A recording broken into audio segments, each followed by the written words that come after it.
Welcome to our channel discrete study.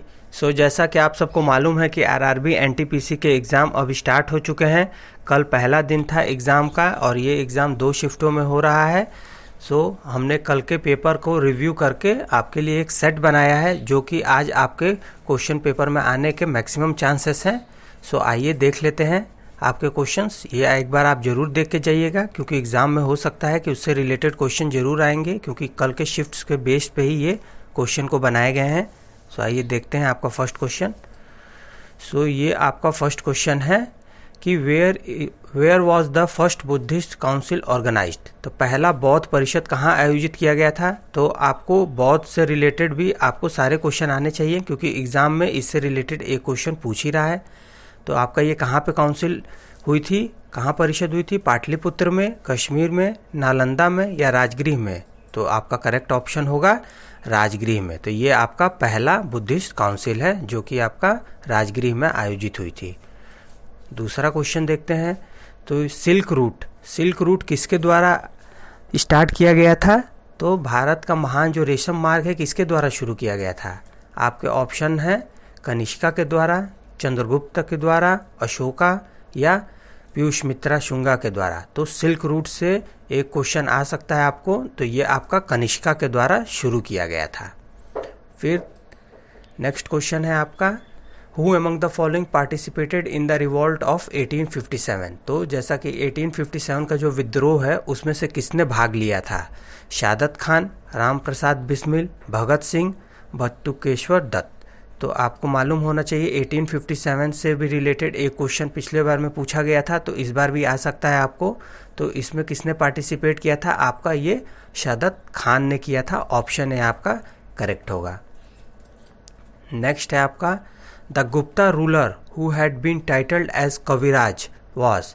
तो गुप्त शासक का जिसका नाम कविराज था, किसको ये टाइटल मिला था गुप्त पीरियड में से। तो श्रीगुप्त को मिला था या चंद्रगुप्त द्वितीय को मिला था, समुद्रगुप्त को मिला था, स्कंदगुप्त को मिला था। गुप्ता डायनेस्टी से भी रिलेटेड एक क्वेश्चन आपको आ सकता है। तो ये आपका गुप्ता डायनेस्टी में किसको कविराज कहा गया था। तो गुप्ता डायनेस्टी की स्थापना श्रीगुप्त आपका आएगा क्वेश्चन। तो ये इसका आंसर होगा। लेकिन कविराज किसको कहते हैं, ये आपको समुद्रगुप्त को कहते हैं। इसे भारत का नेपोलियन भी कहा जाता है, इसे कविराज भी कहा जाता है। नेक्स्ट क्वेश्चन देखते हैं who was the editor of Samaveda comedy. तो सामवेद कॉमेडी के संपादक कौन थे। तो एक बुक से भी रिलेटेड क्वेश्चन आपको एग्जाम में देखने को मिल रहा है। तो इसका ऑप्शन है राजा राम मोहन रॉय, ईश्वर चंद्र विद्यासागर, रविंद्रनाथ टैगोर, बंकिम चंद्र चटर्जी। तो सामवेद कॉमेडी के संपादक हैं राजा राम मोहन रॉय। नेक्स्ट क्वेश्चन देखते हैं निम्नलिखित में से किस पत्रिका ने दक्षिण अफ्रीका में महात्मा गांधी द्वारा प्रकाशित किया गया था। तो मतलब महात्मा गांधी ने दक्षिण अफ्रीका में कौन सी पुस्तक को प्रकाशित किया था। तो आपके ऑप्शन है नवजीवन, इंडियन ओपिनियन, हरिजन, अफ्रीकन न्यूज़। तो ये आपका करेक्ट ऑप्शन होगा इंडियन ओपिनियन। ये महात्मा गांधी द्वारा साउथ अफ्रीका में प्रकाशित की गई थी। नेक्स्ट क्वेश्चन देखते हैं। नेक्स्ट है आपका Lucknow pact was signed between Congress and the Muslim League by the effort of. तो लखनऊ जो पैक्ट हुआ था जिसमें कांग्रेस और मुस्लिम लीग के बीच में हस्ताक्षर किए गए थे वो किसके द्वारा करवाए गए थे।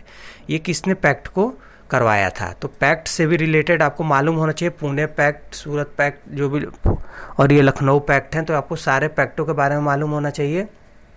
तो ये हमारे महात्मा गांधी के द्वारा, इसका करेक्ट ऑप्शन होगा, उनके एफर्ट के द्वारा लखनऊ पैक्ट हुआ था जिसमें कांग्रेस और मुस्लिम लीग ने हस्ताक्षर साइन किए थे।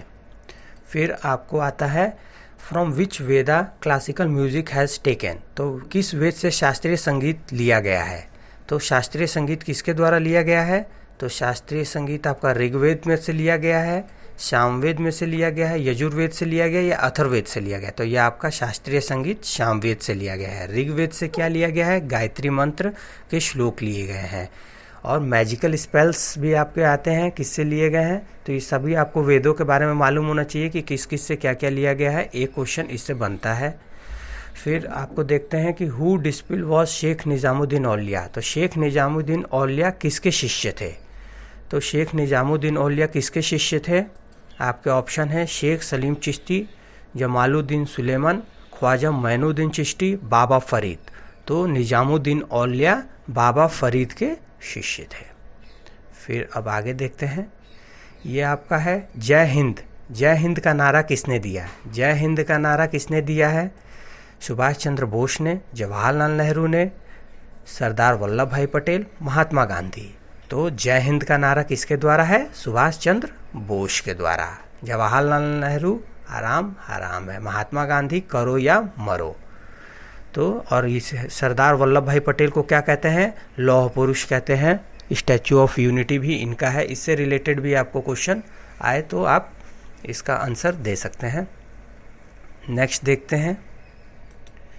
नेक्स्ट है आपका, in which language Maratha newspaper was published by Bal Gangadhar तिलक। तो जो मराठा न्यूज़पेपर था जो बाल गंगाधर तिलक ने प्रकाशित किया था वो किस भाषा में था? हिंदी में था, मराठी में था, इंग्लिश में था या गुजराती में था? सो ये आपका इंग्लिश में था। ऑप्शन सी आपका करेक्ट हो जाएगा, ये आपका इंग्लिश में था। Who rebuilt the top story of Qutub Minar after it was destroyed by lightning। तो जो कुतुब मीनार है, बिजली गिरने के बाद से उसका जो शीर्ष मंजिला था वो थोड़ा डैमेज हो गया था, तो उसको फिर से किसने पुनर्निर्माण करा है? तो जानते हैं कि आपका कुतुबुद्दीन ऐबक ने कुतुब मीनार की नींव रखी थी, इल्तुतमिश ने इसे पूर्ण किया था, परंतु फिर जब लाइट गिर गई, जब ये टूट गया तो उसका ऊपर से किसने पुनर्निर्माण करा? तो आपका करेक्ट ऑप्शन हो जाएगा फिरोज शाह तुगलक। इसने दोबारा से उसका पुनर्निर्माण करवाया था बिजली गिरने के बाद। नेक्स्ट है आपका, who was the commander of the army of Maharana Pratap in the battle of Haldi Ghati. तो हल्दी घाटी के युद्ध में जो मराठा की सेना थी उसके सेनापति कौन थे? महाराणा प्रताप की सेना के सेनापति कौन थे हल्दी घाटी के युद्ध में? मान सिंह थे, सवाई सिंह थे, राणा चुंदवत थे या हकीम खान सूर थे? तो ये आपके हकीम खान सूर उनके महाराणा प्रताप सेना के सेनापति थे।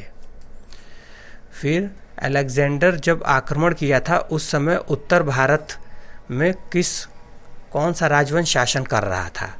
नंदा कर रहे थे, शुंगा डायनेस्टी कर रही थी, मौर्य कर रही थी या कान्वा कर रही थी? तो जब अलेक्जेंडर द ग्रेट आया था तो उस वक्त आपके नंदा डायनेस्टी उत्तर भारत में शासन कर रही थी। ऑप्शन ए आपका करेक्ट हो जाएगा।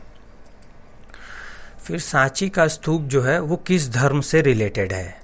मतलब किस धर्म से वो संबंधित है सांची का स्तूप? हिंदू, मुस्लिम, बौद्ध या जैन? तो सांची स्तूप आपको मालूम होना चाहिए बौद्ध धर्म से रिलेटेड है।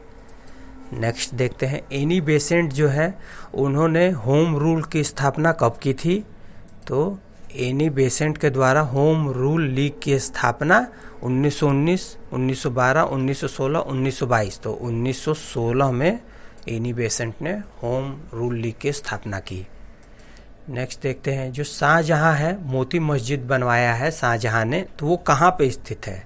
जयपुर में है, आगरा में है, दिल्ली में है या लाहौर में है?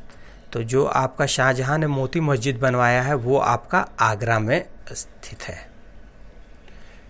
नेक्स्ट देखते हैं, जो अमीर खुसरो है, अमीर खुसरो का वास्तविक नाम क्या है? अब्दुल खुसरो, अब्दुल हुसैन, अब्दुल खान या अब्दुल हसन? तो अमीर खुसरो का रियल नेम क्या है? अमीर खुसरो का रियल नेम होगा अब्दुल हसन। अब्दुल हसन, ऑप्शन डी आपका करेक्ट होगा। नेक्स्ट देखते हैं, Indianisation of civil service is done by. तो जो सिविल सर्विसेज हैं उसका भारतीयकरण किसके द्वारा किया गया था? लॉर्ड माउंटबेटन के द्वारा, लॉर्ड लाइटन के द्वारा, लॉर्ड रिपन के द्वारा या लॉर्ड कर्जन के द्वारा? सो जो सिविल सर्विसेज हैं उसका भारतीयकरण आपका लॉर्ड लाइटन के द्वारा किया गया है। और जो हमारे फर्स्ट लॉर्ड माउंटबेटन हमारे क्या हैं ये भी आपको मालूम होना चाहिए। लॉर्ड कर्जन की नीति क्या थी, लॉर्ड रिपन की नीति क्या थी, ये सब से भी रिलेटेड एक क्वेश्चन आ रहे हैं तो वे भी आपको देख के जाने होंगे। फिर देखते हैं, which of the following country is known as the country of pagoda. मतलब कि निम्नलिखित में से कौन सा देश पैगोड देश के रूप में जाना जाता है? मलेशिया को, मॉरिशस को, म्यांमार को या भूटान को? तो ये आपके कंट्री ऑफ पैगोडा किसको कहते हैं? म्यांमार को कहते हैं। ऑप्शन सी आपका करेक्ट होगा। नेक्स्ट देखते हैं, दांडी मार्च जो यात्रा है गांधी जी ने जो की थी वो किसका एक हिस्सा है? असहयोग आंदोलन का, सविनय अवज्ञा आंदोलन का, भारत छोड़ो आंदोलन क्या, या होम रूल लीग आंदोलन का? तो ये आपका दांडी मार्च जो यात्रा है जो गांधी जी ने की थी वो किस आंदोलन का हिस्सा है? ये आपका सविनय अवज्ञा या सिविल डिसोबीडिएंट मूवमेंट का हिस्सा है। फिर देखते हैं क़्वाइद आज़म। क़्वाइद आज़म के नाम से किसे जाना जाता है? मोहम्मद अली जिन्ना को, मोहम्मद अब्दुल कलाम आज़ाद, बेनजीर भुट्टो, एपीजे अब्दुल कलाम। तो क़्वाइद आज़म के नाम से हम लोग मोहम्मद अली जिन्ना को जानते हैं। ऑप्शन ए आपका करेक्ट होगा। नेक्स्ट देखते हैं गदर पार्टी की स्थापना किस वर्ष में हुई थी? तो गदर पार्टी की स्थापना किस वर्ष में हुई थी?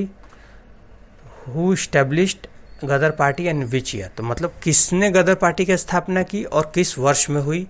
तो ये आपका आ जाएगा कि लियाकत अली इन 1931 या वीडी सावरकर 1915, वल्लभ भाई पटेल 1919 या लाला हरदयाल इन 1913। तो किसने गदर पार्टी की स्थापना की थी और किस वर्ष में हुई थी? तो ये आपका करेक्ट ऑप्शन हो जाएगा, लाला हरदयाल ने की थी। 1913 में गदर पार्टी की स्थापना हुई थी। फिर देखते हैं कि who was the Mughal emperor of India when east India company was established in London? Bharat का मुगल सम्राट कौन था जब ईस्ट इंडिया कंपनी लंदन में स्थापित की गई थी? तो उस वक्त हमारे भारत के सम्राट कौन थे? मुगल सम्राट कौन था? अकबर, जहांगीर, शाहजहां या औरंगजेब? तो उस समय अकबर मुगल सम्राट थे भारत में जब ईस्ट इंडिया कंपनी लंदन में स्थापित की गई थी। नेक्स्ट क्वेश्चन है Delhi sultan who impose jizya tax on Brahmins was? तो जजिया टैक्स जो है वो आपका किसके द्वारा इम्पोज किया गया था ब्राह्मीण पे ऊपर? बलबन के द्वारा, मोहम्मद बिन तुगलक, अलाउद्दीन खिलजी या फिरोज तुगलक? तो जजिया जो टैक्स है वो ब्राह्मणों के ऊपर फिरोज शाह तुगलक के द्वारा ही इम्पोज किया गया था। नेक्स्ट देखते हैं। सो फ्रेंड्स, ये आपके कुछ कल के क्वेश्चन के ऊपर, रिव्यू के ऊपर ये कुछ क्वेश्चंस थे, इसे आप ज़रूर देख के जाइएगा। इसमें आपको एग्ज़ाम में ज़रूर हेल्प मिलेगी और भी आगे सेशन आपको देखने को मिलते रहेंगे। उस सारे एग्ज़ाम का रिव्यू करके फिर एक सेट आपको मिलेगा जो कि आपको आने वाले एग्ज़ाम में हेल्प करेगा। तो ज़्यादा से ज़्यादा इसे शेयर कीजिए फ्रेंड्स, और हमारे चैनल को लाइक कीजिए, शेयर कीजिए और सब्सक्राइब कीजिए। Thank you friends.